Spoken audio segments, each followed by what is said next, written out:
शिवसेना पक्षप्रमुख माजी मुख्यमंत्री उद्धव बाळासाहेब ठाकरे यांच्या आदेशानुसार आज शनिवार दिनांक 24 ऑगस्ट 2024 रोजी बदलापूर येथे घडलेल्या घटनेचा निषेध करण्यासाठी शिवसेना नेते माजी खासदार राजन विचारे आणि जिल्हाप्रमुख केदार दिघे यांच्या मार्गदर्शनाखाली निषेध आंदोलन आयोजित करण्यात आला आहे। हे आंदोलन मासुंदा तलाव येथील छत्रपती शिवाजी महाराज यांच्या पुतळ्याजवळ पार पडलं। शिवसेना महिला आघाडी आणि शिवसैनिक मोठ्या संख्येने या आंदोलनात सहभागी झाले होते। महायुती सरकारच्या विरोधात जोरदार घोषणाबाजी देण्यात आल्या आणि घटनेचा तीव्र निषेध व्यक्त करण्यात आला। शिवसेना कार्यकर्त्यांनी सरकारच्या धोरणांवर कठोर टीका केली आणि आपल्या भावना तीव्रतेने व्यक्त केल्या। या आंदोलनातून शिवसेनेने लोकशाहीच्या मार्गाने सरकारच्या निर्णयांचा विरोध करत आपली भूमिका स्पष्ट केली। शिवसेना नेत्यांनी यावेळी सरकारला इशारा दिला की अशा घटनांची पुनरावृत्ती झाल्यास शिवसेना तीव्र संघर्ष करण्यास तयार आहे।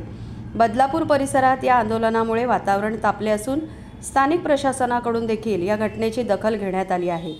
शिवसेनेने यापुढेही अशा घटनांच्या विरोधात आवाज उठवण्याची भूमिका घेतली आहे, असे जिल्हाप्रमुख केदार दिघे यांनी यावेळी सांगितले।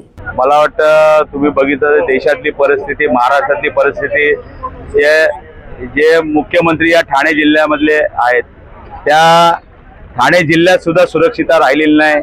आज कशा पद्धतीने महिलांवरती अत्याचार अन्याय होतोय, भर दिवसा मुर्दे पाडले जात आहेत आणि अशा परिस्थितीमध्ये आज तुम्हाला रस्त्यावरती उतरून लोकांना आंदोलन केल्यानंतर मला वाटतं 4-5 दिवसांनी त्या ठिकाणी गुन्हा दाखल केला।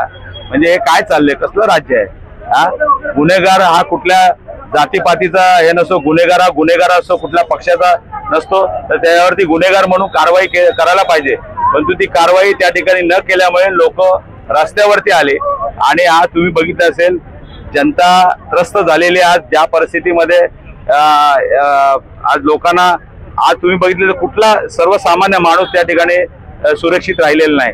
आज महाराष्ट्रामध्ये कितीतरी मुली बेपत्ता आहेत, अजून त्याचा सुद्धा त्या ठिकाणी हे नाहीये।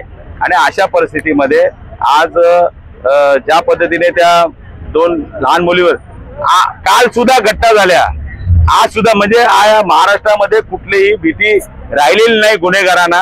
आज गुन्हेगारांना संरक्षण देण्याचं काम या ठिकाणी सर्व चालू आहे। भर पोलीस स्टेशन मध्ये फक्त शिवसेनेच्या कार्यकर्त्यांवरती खोटे गुन्हे दाखल करायचे, त्यांच्यावरती त्यांचे जे उद्योगधंदे बंद करायचे, हे एवढंच काम त्यांना शिल्लक आहे। आणि कशा पद्धतीने तुम्ही बघितलं तर एका महिला पत्रकाराला सुद्धा त्या ठिकाणी आवारच्या भाषेमध्ये बोललं जात आहे। त्यामुळे मला वाटतं या निषेध करण्यासाठी आज या ठिकाणी आम्ही दाखल झालेलो आहोत।